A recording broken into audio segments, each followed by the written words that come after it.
이 얘기부터 오늘 문제 제기를 해보고자 합니다. 여러분, 유니버시티 오브 리치몬드, 저희가 살고 있는 버지니아에 있는 주 도시가 리치몬드고 거기에 대표적인 대학교가 있는데요. 거기에서 퀴어 바이블 코र्스를 열었습니다. 이것은 무슨 뜻이냐면 성경을 퀴어 관점에서 해석하는 것이 목적인 수업 내용입니다. 리에논 그레이빌이라고 하는 교수는 평소에 여성 젠더 섹슈얼리티 연구 자문위원회를 하면서 히브리 성경을 연구하는 학자입니다. 그런데 이 사람이 페미니스트 및 퀴어적 성경 해석 접근법에 깊은 관심을 갖고 두꺼운 책을 썼습니다. 그 사람의 해석 중에서 대표적인 한 가지가 열왕기 하에 나오는 엘리사가 수넴 여인의 아들을 되살리는 장면에서 그 아이 위에 엘리사가 엎드리잖아요. 그래서 신체를 접촉하잖아요. 그것을 가지고 성적 접촉을 암시한다. 그러면서 이것이 게이 행동이었을 수 있다라는 것을 암시하는 것으로 성경을 해석한 것입니다.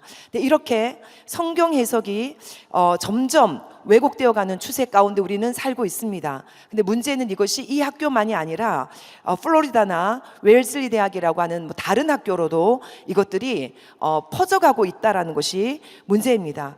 여러분, 우리가 살고 있는 이 시대에 예수 그리스도를 믿는다는 것만으로는 전부죠. 예수 그리스도가 전부인데 그 예수 그리스도를 믿을 때 가장 중요한 것은 성경인데 이 성경은 그냥 존재하는 것이고요. 문제는 우리는 이 성경을 해석함으로써 나의 것으로 가질 수가 있기 때문에 해석학이라고 하는 것은 영적 전쟁의 최전선에 있습니다. 그래서 오늘 우리가 다루고자 하는 내용은 하나님 나라 완성과 이스라엘 회복 신학. 그러니까 신학이라고 하는 말이 여러분에게 좀 어렵게 들릴 수도 있겠습니다만 그런 생각들을 내려놓고 선입견들을 내려놓고 어차피 신학은 하나님을 알아가는 학문입니다. 여러분들이 성공할 때 실패할 때 그곳에서 우리 하나님이 내게 이런 일을 하셨다고 고백할 수 있다면 여러분 이미 신학자들이십니다. 그 하나님께서 우리에게 이 성경을 통해서 말씀하고 계시는데 이것을 이스라엘 회복 관점으로 보느냐 그렇지 않느냐에 따라서 해석이 완전히 달라지고 우리가 기다리고 있는 하나님 나라 완성을 보는 관점도 달라집니다. 그렇기 때문에 오늘 가장 쉬운 방법으로 제가 이 신학적, 특별히 신학의 한 분야인 해석학에 대한 얘기들을 좀 나누고자 합니다. 아름다운 소식을 시온에 전하는 자로 하나님 우리를 부르셨는데 이사야서 55장 5절 말씀 우리 같이 읽어보겠습니다. 시작. 내가 외국 나라들을 부를 것이니 너를 알지 못하는 나라들이 너에게 달려올 것이다. 이것은 너의 하나님 나 여호와 이스라엘의 거룩한 자가 너를 영화롭게 하였기 때문이다. 저희가 앞에 말씀 전해주셨던 김종환 목사님 옆에 있으면서 이스라엘 사역하시는 많은 분들과 협력하면서 저희 교회에서 많은 말씀들을 전해주셨습니다. 그 중에 대표적인 말씀은 이사야서 55장 5절 말씀인데요. 이 말씀을 들으면서 제가 앉아 있으면서 너를 알지 못하는 나라들, 너는 이스라엘이죠. 하나님이 너를 알지 못하는 나라들이 장차 너에게 달려올 것이다. 왜냐하면 하나님이 이스라엘의 거룩한 자가 하나님이 너 이스라엘을 영화롭게 할 것이기 때문에 많은 사람들이 너에게 달려올 것이라고 얘기를 하시는데 그 달려가는 방법은 다양합니다. 어떤 사람들은 어젯밤에 강력하게 나누셨던 또 알리아의 방법으로도 갈 수 있는 것이고 어떤 분은 중보로도 갈 수 있는 것이고 어떤 분들은 헌금으로도 갈 수 있는 것이고 몸으로도 갈 수 있는 것입니다. 근데 정말 이 말씀을 제게 전해주시던 그날 저 앉아 있으면서 하나님이 나는 어떻게 달려가야 될 것입니까? 라고 하는 저의 사명에 대한 것을 생각을 할 때 하나님이 저에게 논문을 쓰는 이스라엘 회복 관점에 논문을 쓰는 것에 대한 부담을 주셨습니다. 마침 그때 제가 박사 과정을 공부를 하면서 논문을 쓰기로 하고 있던 과정이었기 때문에 하나님께서 강한 부담을 주셨습니다. 정말 이스라엘 위해서 할 수 있는 일이 여러 가지가 있지만 무엇보다 중요한 것은 신학을 정립하는 일인데 그 신학 중에서 제가 큐티 사역을 하면서 하나님 말씀을 통해서 하나님 만나게 해주셨던 그 은혜 가운데 이스라엘 회복 관점으로 그 말씀을 풀어낼 수 있는 것이 많은 사람들에게 알릴 수 있다면 그것은 많은 사람들이 이스라엘에게로 달려가서 이스라엘의 거룩한 자 하나님을 영화롭게 하는 그 일이 되겠다라고 하는 그 부르심들을 갖고 논문을 썼습니다. 논문을 쓰는 중에 이제 쓰다 보면은 저는 250장 정도로 쓰려고 원래 계획을 하고 시작했는데 300장을 넘어가더니 400장을 넘어가는 거예요.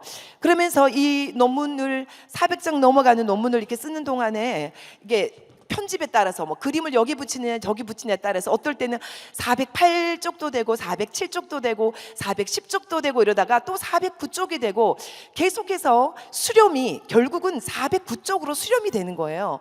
그래서 논문을 300쪽으로 좀 당겨보고 싶었지만 마무리를 409쪽으로 하고 난 다음에 제가 409라고 하는 이 숫자를 통해서도 하나님이 나에게 하시고 싶은 말씀이 있을까 하는 마음으로 이사야 40장 9절 말씀을 펴게 되었습니다. 그 말씀이 이렇게 나옵니다. 이것이 그 논문을 완성하고 난 다음에 하나님이 저에게 선물처럼 주셨던 사명이면서 이곳에 계신 여러분들이 함께 감당해야 될 사명일 줄 알고 우리 함께 선포했으면 좋겠습니다. 시작. 너는 높은 산에 오르라. 아름다운 소식을 예루살렘에 전하는 자여, 너는 힘써 소리를 높이라. 두려워하지 말고 소리를 높여 유다의 성읍들에게 이르기를 너희의 하나님을 보라. 우리의 사명은 이스라엘에 있는 그 유대인들을 향하여서 너희들의 하나님을 보라라고 얘기해야 되는데 어떤 하나님을 볼 것인가? 같이 읽습니다. 시작.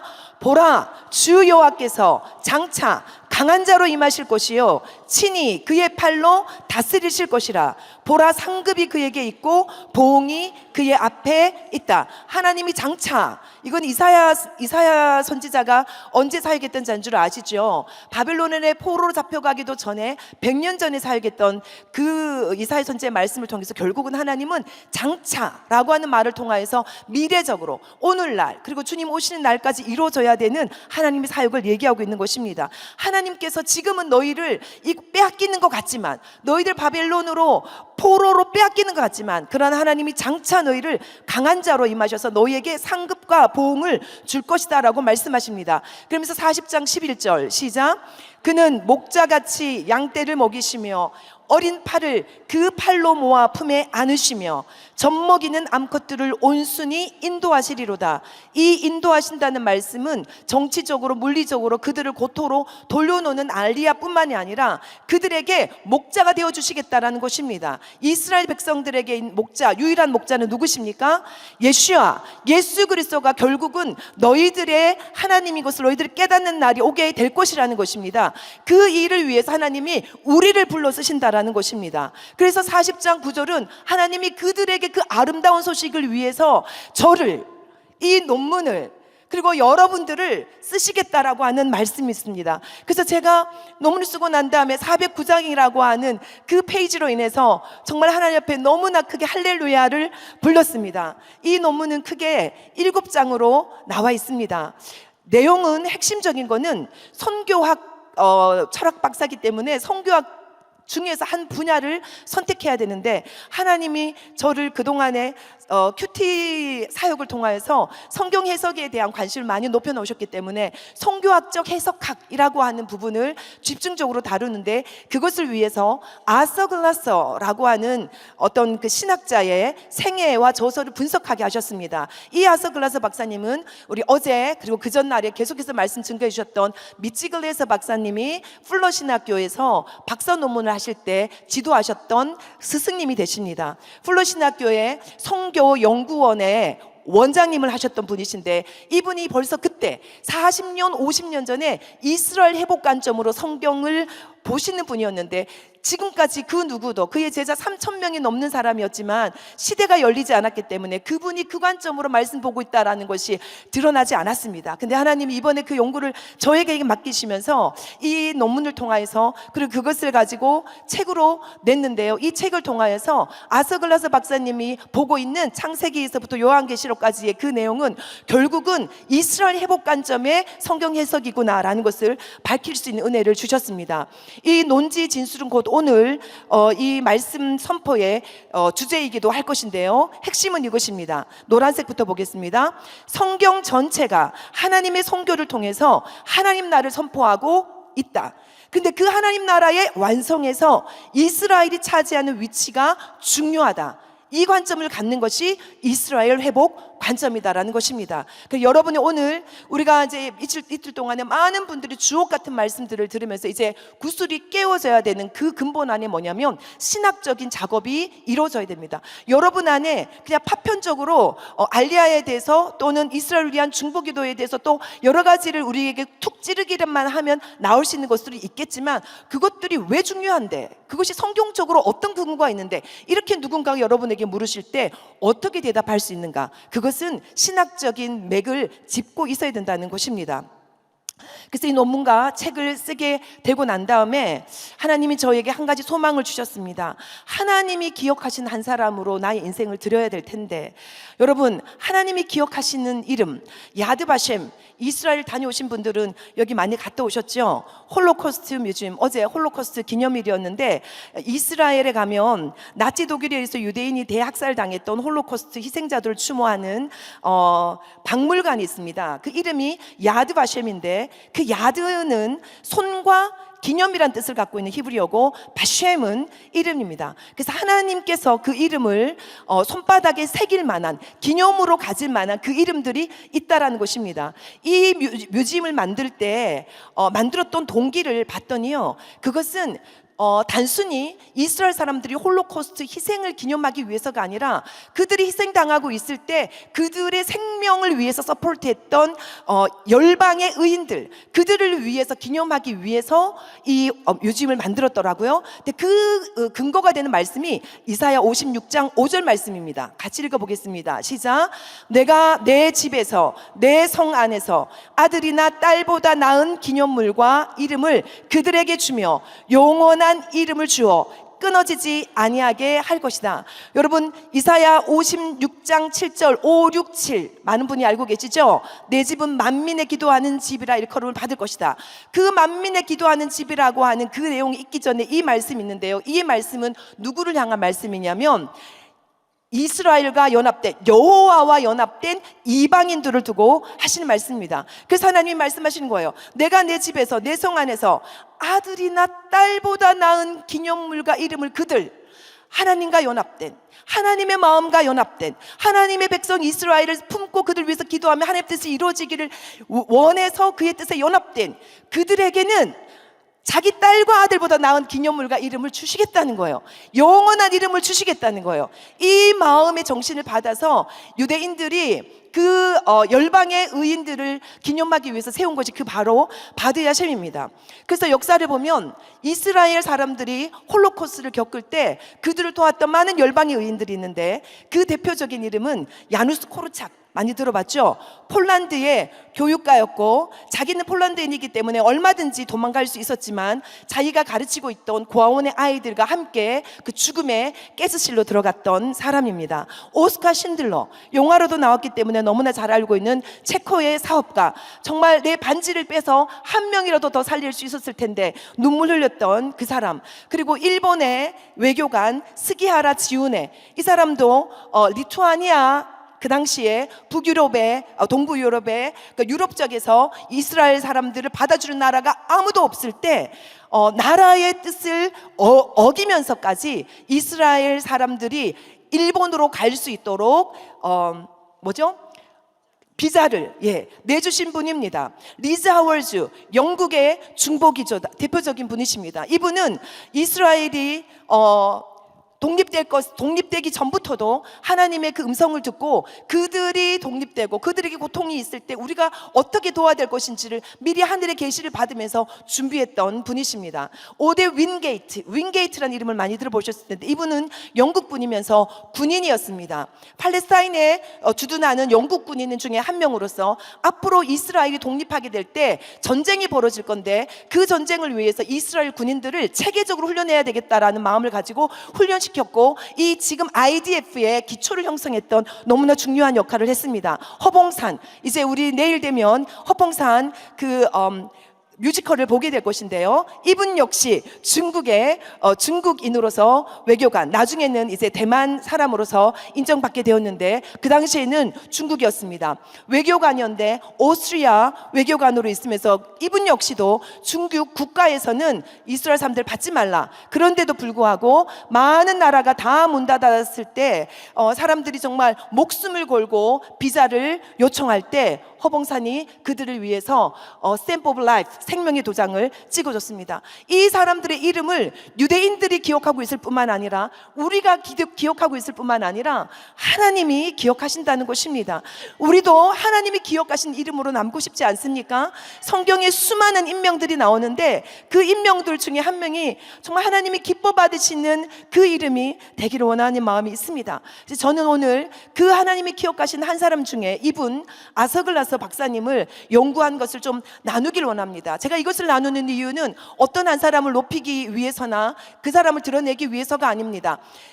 아까 봤던 그 앞에 있는 사람들은 2차 세계대전 그 즈음에 활동했던 분이라면 이분은 불과 그렇게 2009년에 돌아가셨습니다. 2000년대까지 사셨던 분이신데 그분이 우리가 살고 있는 이 지역의 플러 신학교에서 성교학 교수로서 있으면서 미치 글레이저 박사님을 배출하고 많은 유대인들을 배출한 유대인 학자들을 배출한 메시아닉 유대인 운동의 선구자라고 일컬어지는 이 분을 통해서 여러분들에게 용기를 주기를 원합니다. 우리가 하고 있는 일들이 엉뚱한 일이 아니고 누군가는 벌써 40년, 50년 전에 해놓았던 그 일인데 아직까지 때가 열리지 않았기 때문에 나도 몰랐고 사람들도 모르고 있지만 하나님은 이미 하고 계셨다. 여러분 중에서, 여러분 옆에 있는 사람들 중에서 여러분들이 이해받지 못할지라도 두려워하지 말고 이 일을 계속해야 되는 이유가 여기 있는 것입니다. 그것이 20년이 되고 40년이 되고 50년이 되며 엄마가 왜 그때 그 말씀하셨는지 이제 알겠습니다라고 하는 때가 올 것입니다. 저는 하나님 나라 완성의 신학과 이스라엘 회복 관점을 겸비한 선교학자가 아서글라서 박사님이라는 것을 연구를 통하여서 발견했습니다.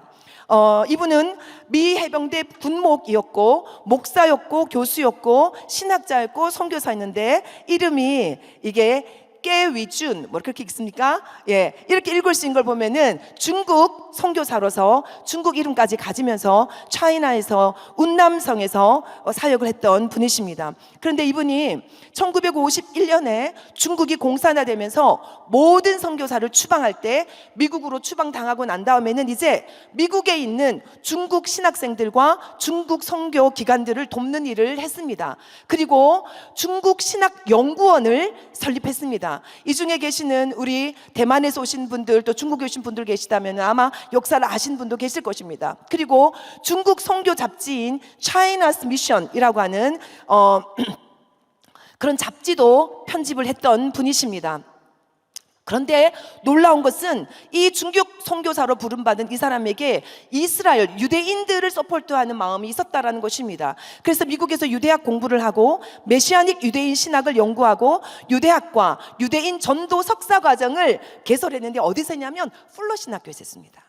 지금 플러 신학교에 그 과정이 없습니다. 1988년에 거기에서 2년제 석사과정 유대학과 유대인 전도과정, 그래서 그 당시에는 키파를 쓰고 교내를 다니는 플러 학생들이 많았다고 합니다. 누군가의 한 사람의 이런 성경에 대한 정확한 이해를 가지고 사건들을 만들어낼 때 하나님이 그 당시에 많은 유대인들이 하나님께 돌아오는 일들이, 그리고 신학적으로 정립되는 일들이 생기는 것입니다. 근데 이것이 낯설지 않은 것은 뭐냐면 이 아서글라서 박사님이 소속되었던 선교단체가 인랜드 미션, 차이나 인랜드 미션 대표가 누구였습니까? 너무나 유명한 허드슨 테일러 선교사님이시죠.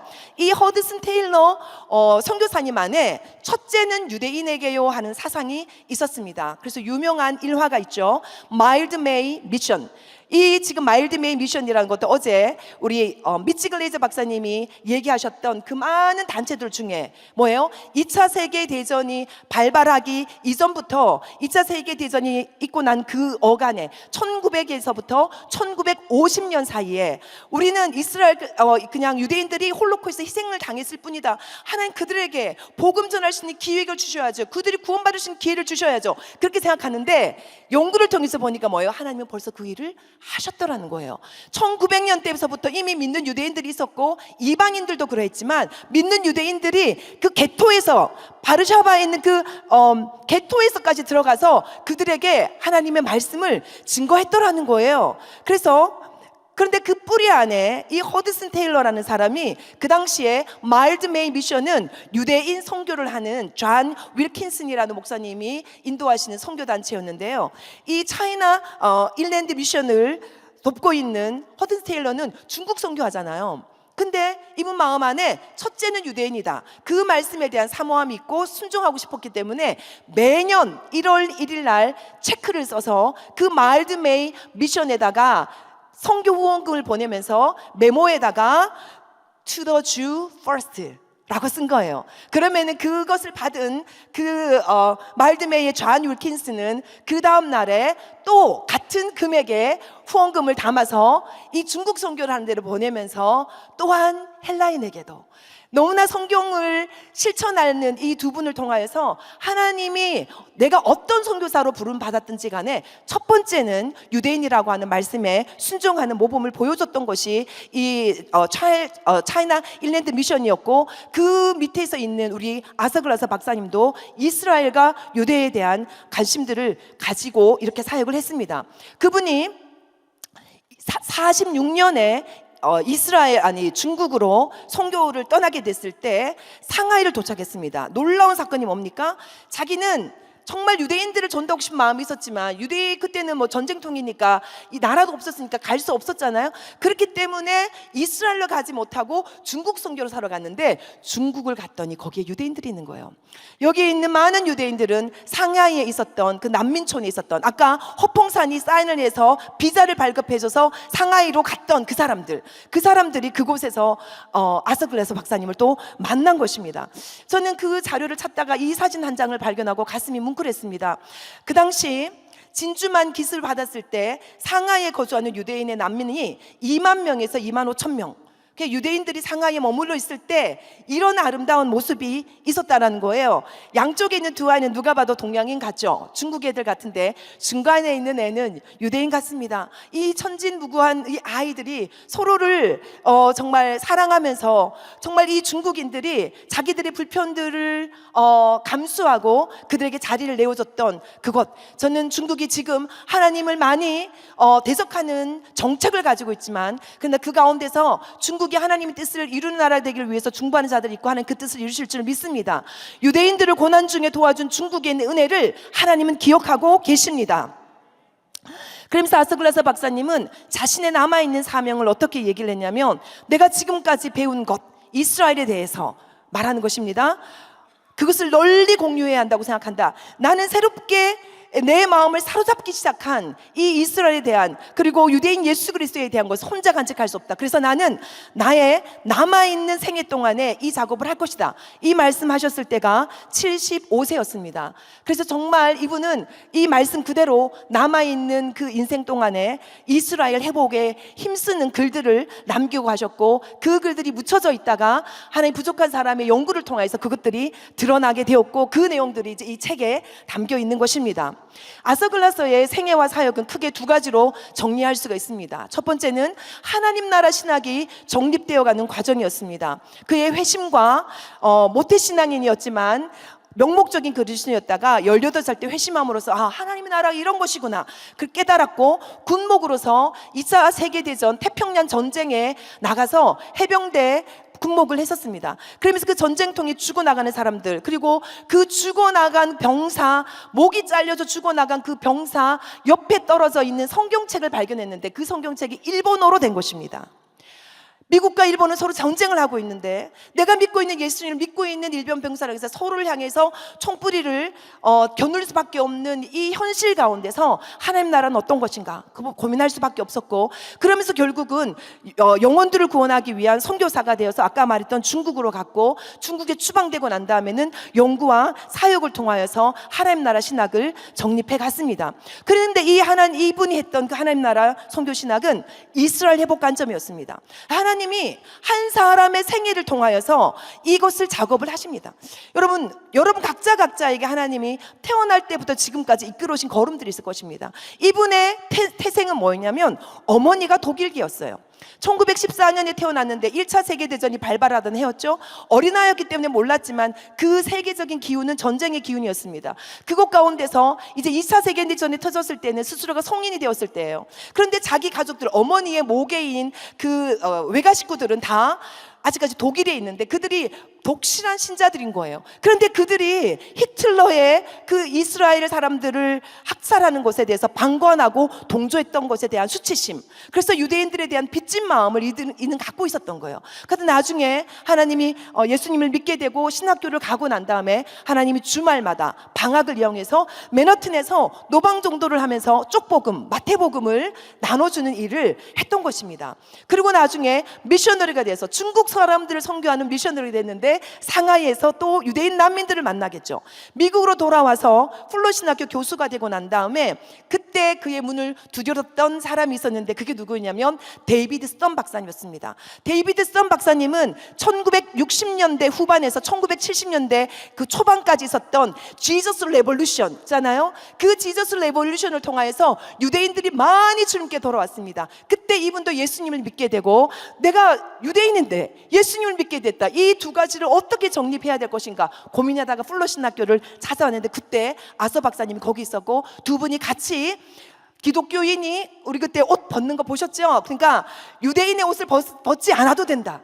유대인이면서 예수 그리스도를 믿을 수 있다. 그것이 메시아닉 유대인이다. 그 메시아닉 유대인 신학을 정립해가는 과정에 협력하는 그 놀라운 사역들을 감당했습니다. 그래서 결국은 88년에는 플로신학교에서 유대학과 유대인 전도 석사 과정을 열게 되었습니다. 그러면서 이제 세 번째, 이스라엘의 회복 관점의 성경 해석학이란 도대체 어떤 것인지, Perspective of Israel's Restoration, 그래서 PIR이라고 줄여서 이제 보여질 것입니다. 이스라엘 회복 관점의 성경 해석학은 여러분, 해석학, 맨 밑에 있는 해석학은 일반적인 해석학입니다. 모든 문서들을 해석하는 데 필요한 학문, 그 해석학이겠죠. 근데 그 중에서 성경을 해석하는 것은 조금 더 좁은 개념으로 올라간다 할 수 있습니다. 근데 최근 들어서 성교학계에서 어떤 일이 벌어지냐면 이 성경을 해석하는데 모든 성경을 선교 중심의 성경 해석을 하는 이런 부분들이 일어났습니다. 그 사역자 중에 한 사람이 이제 아스글라스 박사님이었던 거고, 그런데 아스글라스 박사님 안에는 조금 더 구체적으로 들어가서 이 성교가 완성되기 위해서는 이스라엘 회복이 되어야 된다. 그래서 이스라엘 회복 관점의 성경 해석학이 오늘 우리가 지금 나누고 있는 이 주제가 되는 것입니다. 그래서 여러분들이 이해하고 있는 그 해석학이 뭐야 어렵다 그러지 말고 성경을 해석하는데 이 성경이 바탕이 뭐라는 거예요? 이스라엘을 회복해가는 하나님의 과정으로 이해를 하시는 것이 이스라엘 회복 관점의 성경 해석학이라는 것입니다. 그럼 이 이스라엘 회복 관점의 성경 해석학을 정리를 할 때 5가지로 한번 정리를 해볼 수가 있겠습니다. 그럼 이스라엘 회복 관점의 성경 해석학을 내가 갖고 있는가? 정립되어 있는가? 여러분 스스로 점검해 보십시오. 첫 번째는 이스라엘과 하나님의 관계입니다. 두 번째는 이스라엘과 언약의 관계입니다. 세 번째는 이스라엘과 교회의 관계, 이스라엘과 구원의 관계, 이스라엘과 미래의 관계. 이것을 여러분이 얼마만큼 이해하고 설명할 수 있는지 한번 정리해 봅시다. 아서글라스 박사님의 모든 인용글을 통하여서 제가 이것을 여러분에게 설명을 드리겠습니다. 이스라엘과 하나님의 관계, 아서 박사님이 이렇게 말했습니다. 하나님은 유대민족과의 관계를 끝내지 않으셨다.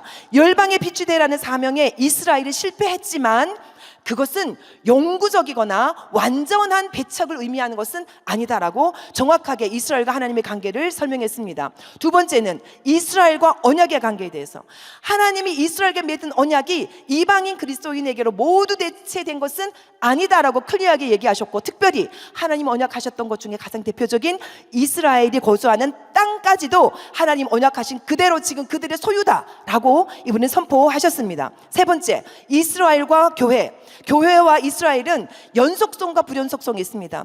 이 성경은 하나입니다. 신약 성경과 구약 성경이 나눠져 있는 것 같지만 아니잖아요. 하나인데, 그렇지만 동시에 연속되어 있지만 구약의 하나님의 백성 이스라엘과 이 신약의 하나님의 교회로 부르신 이방인 교회는 다른 점도 있습니다. 그것이 우리가 이 컨퍼런스의 첫날부터 계속해서 들어왔던 그 구분과 분리와 그리고 각자의 역할이 있다라는 것이잖아요. 근데 이 각자 역할이 있는 자들이 서로 상호 의존하고 있는 것입니다. 그래서 아사 박사님이 이렇게 말했어요.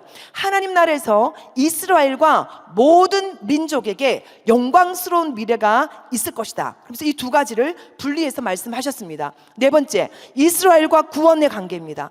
이방인의 충만한 수가 찰 때 하나님께서 온 이스라엘에 자비를 베푸실 것이다. 재림 때에 이스라엘은 회개와 메시아에 대한 믿음을 통해서 황금기를 맞이할 것이다 라고 하는 이걸 어디다 쓰셨냐면 선교 사전에 쓰셨어요. 선교 사전에 정확하게 이스라엘 회복 관점에 대한 얘기를, 그들이 재림 때에 황금기를 맞이할 거라는 얘기를 하셨습니다. 그러면서 다섯 번째, 이스라엘의 미래, 이스라엘과 미래는 어떤 관계있냐? 장차 도래할 하나님의 최후의 승리를 위해서 이스라엘이 감당해야 될 역할이 있다. 특히 마태복음 25장에 나오는 것처럼 최후 심판의 예언에서조차도 하나님은 이스라엘에게 부여하신 차별적인 역할이 있다라는 것을 강조했습니다.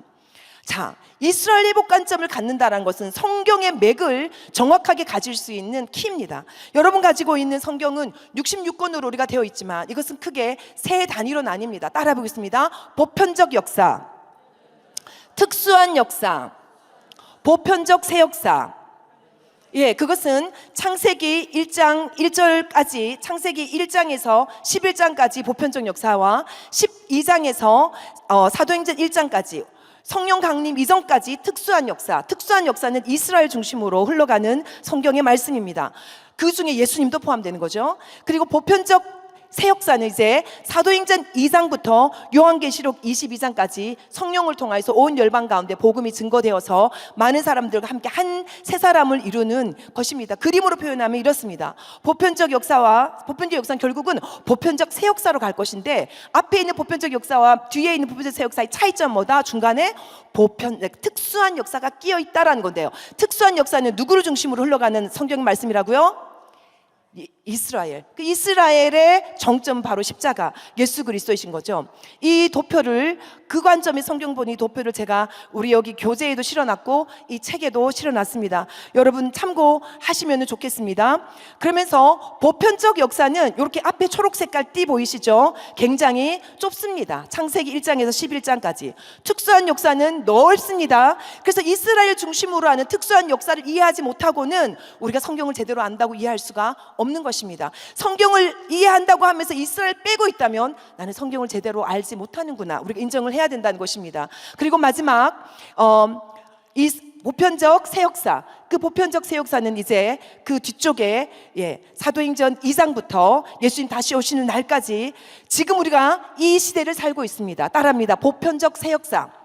우리는 이 보편적 새 역사에 지금 살고 있습니다. 그래서 이 보편적 새 역사의 개념, 이 시대를 살아가고 있는 우리가 그럼 이스라엘을 어떻게 이해해야 되며 이방인으로서 어떤 역할을 해야 되는지를 정확하게 이해하고 그것을 정립해 놓은 분이 누구냐면 바울인 것입니다. 그래서 이번에 컨퍼런스에서 모든 분들이 인용하는 말씀이 로마서 말씀일 수밖에 없는 이유가 뭐냐면 신약 성경에 있는 분 중에서 이거를 가장 잘 정립하신 분이 바울이기 때문입니다. 그리고 이 바울이 말하고 있는 이 보편적 새 역사로 살아가고 있는 우리는 이스라엘과 열방이 하나 된 한 세 사람을 이루는 시대라는 것입니다. 그래서 이제 마지막으로, 그러면 이스라엘 회복 관점에 하나님 나라 선교가 신학화 작업이 끝났나? 신학화 작업이 가능한가? 이것을 신학이라고 말할 수 있나? 라고 하는 의문이 남죠. 할 수 있다라는 것을 보여드리겠습니다. 신학화를 위한 네 가지 영역은, 내가 지금 가지고 있는 이 관점이 성경적으로 서포트를 받을 수 있나? 첫 번째. 두 번째는 교회 역사에서 인정받을 수 있는 건가? 세 번째는 개인의 경험으로 뒷받침되는가? 네 번째는 컨텍스트, 상황이 그것을 서포트하고 있는가? 요 네 가지를 우리가 가지고 있어야 됩니다. 그런데 첫 번째, 성경에서 이스라엘 회복 관점의 신학이 정립 가능한가? 아서 박사님은 이렇게 내용을 썼습니다. 같이 읽어봅시다. 그것은, 시작. 그것은 하나님께서 이삭과 야곱을 통해 아브라함과 그의 후손들에게 주신 땅입니다. 신성한 선물로서의 땅에 대한 강조는 구약 성서에서 150번 이상 나옵니다. 그 범위는 현 이스라엘 국가, 서한 지구, 가자 지구, 골란고원, 레바논과 시리아의 일부가 점령한 영토까지를 포함합니다. 이것이 이분이 더 주이시 피플이라고 하는 그 아티클에서 쓴 글인데요. 창세기 12장, 26장, 48장 이 말씀들을 가지고 와서 그 말씀을 근거로 정리한 것입니다. 이스라엘이 결국은 땅까지도 회복되어야 된다는 이스라엘 회복 관점에 이것은 성경적으로 서포트 받을 수 있는 올바른 신학이라는 것입니다. 두 번째는 교회 역사가 어떻게 서포트하는가. 중요한 것은 반유대주의에 대한 인식을 해야 됩니다. 역사적으로 교회 안에 흘러왔던 반유대주의가 반성경적이었다는 것을 이분은 지적합니다. 반유대주의는 근본적으로 기독교 신앙과 양립할 수 없다. 이 병리적이고 혐오스러운 현상은 종종 명백한 기독교적인 편견으로 부당하게 표현되고 있다. 편견이라고 얘기를 합니다. 저 노란 색깔, 그리스도인들은 그들의 교회가 너무나 자주 이 끔찍한 질병에 시달렸던 사실을 수치스럽게 인식해야 된다. 여러분 인식하고 있죠? 여러분들은 깨어있는 것입니다. 우리가 반유대주의의 이 수치스러운 것을 우리가 가지고 있다는 것은 이건 병적인 것인데 이것을 가지고 있던 것을 돌이켜야 된다는 것입니다. 그래서 교회의 역사가 이렇게 지금 교회 역사 흐름 안에서 이것이 변화되어 가고 있기 때문에 이것도 역시 신학을 뒷받침하고 있습니다. 세 번째 개인 경험. 많은 메시아닉 유대인들이 증명하죠. 그분은 이렇게 얘기합니다. 내가 북미 활동을 하면서 유대인 회중이 150개 이상인 걸 확인했다. 그 당시에 지난 20년 동안 나는 30개 이상이 조직되어 있는 것을 이스라엘 안에서 알았다. 그러면서 내가 6개 대륙을 가서 사람들을 만날 때마다 복음주의 선교단체에서 봉사하는 메시아닉 유대인들을 만났다. 더 이상 이것은 무시할 수 없을 만큼 성장하는 운동이다. 이게 1991년에 했던 말이에요. 30년 전에 벌써 얘기했던 말입니다. 어제 얘기하셨던 야콥 욕주라고 하는 분, 미치글레서 박사님이 강조하셨던 그분 기억하십니까? 그분을 대표적으로 이분이 얘기하시면서 그분에 대한 그 책들을 쭉 설명해 주셨는데 그 책에 대한 것들이 여기 다 내용이 담겨져 있습니다. 이분이 너무나 존경하던 메시아닉 유대인이에요. 그 메시아닉 유대인들이 존재가 있는데 어떻게 하나님께서 이스라엘 회복하고 있다는 것을 부인할 수 있겠는가? 이 개인의 경험이 있기 때문에 이스라엘 회복 관점의 신학은 가능합니다. 네 번째, 상황입니다. 이스라엘을 대하는 교회의 입장이 변화하고 있는 상황이다. 특히 이거는 2차 세계대전이 끝나고 난 다음에 그 상황들을 가지고 쓰는 거예요. 이렇게 표현합니다. 사실 교회가 유대민족에게 복음을 전할 때만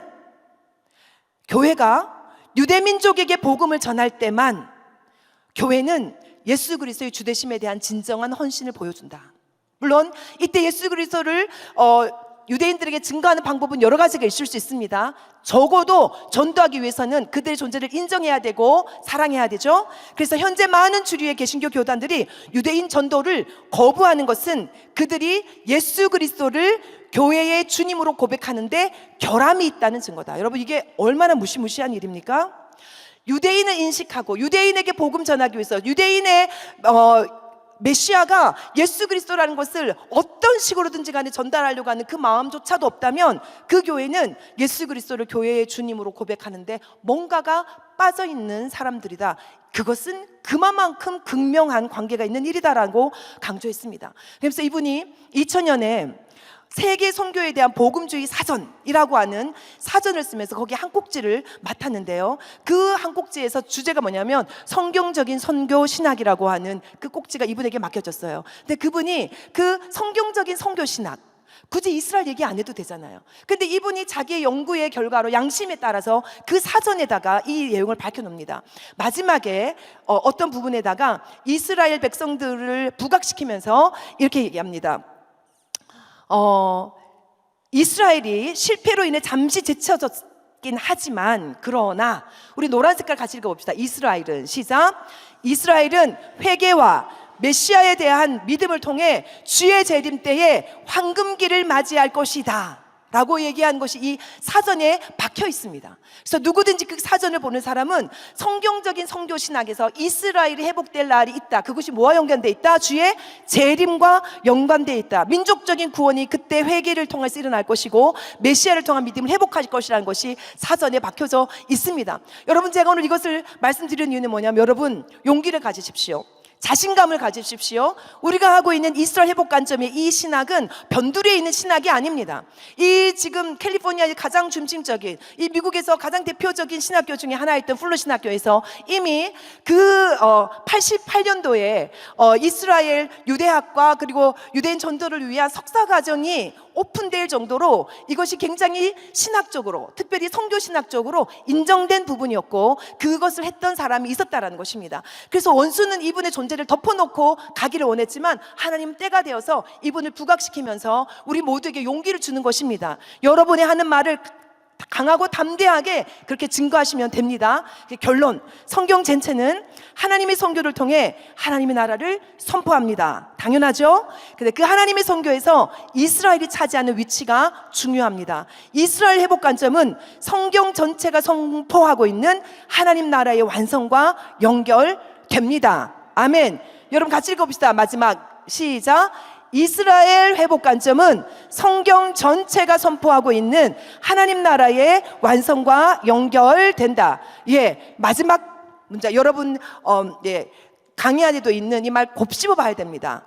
구약이 초림 때에 새 언약 예레미야 31장 31절에서 실현되었듯이 이제 그 새 언약은 예수님 다시 오시는 재림 때 옛 언약, 우리가 말한 구약이라고 말하는 그것에 의해 실현, 말씀의 실현이라는 거죠. 그런데 그 말씀의 실현의 핵심이 뭐라고요? 유대인의 귀환으로 그 재림 때에 하나님의 말씀이 성취될 것이라는 것입니다. 그 일을 섬기고 있는 여러분 축복합니다. 우리 같이 기도하겠습니다. 하나님 감사합니다.